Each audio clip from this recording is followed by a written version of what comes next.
Brigade সমাবেশকে সফল করার উদ্দেশ্যে সিআইটিইউ কাঁচরাপাড়া পৌর অঞ্চলের পক্ষ থেকে শুক্রবার সকালে 85 নম্বর বাসস্ট্যান্ড থেকে বিসিএমইউ অফিস পর্যন্ত এক বাইক র্যালির আয়োজন করা হয়। এদিনের এই বাইক র্যালিতে উপস্থিত ছিলেন শ্রমিক সংগঠনের নেতৃত্ব শম্ভু চ্যাটার্জি সহ কাঁচরাপাড়া পৌর অঞ্চলের শ্রমিক ইউনিয়নের নেতৃত্বরা।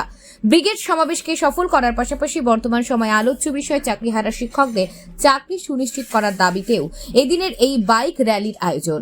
তার পাশাপাশি বর্তমান সময়ে গোটা রাজ্য জুড়ে গোটা দেশ জুড়ে যেভাবে সাম্প্রদায়িকতার বাতাবরণ তৈরি হয়েছে ওয়াকফ বিলকে কেন্দ্র করে তারাও প্রতিবাদ জানানো হয় এদিনের এই বাইক র্যালি থেকে।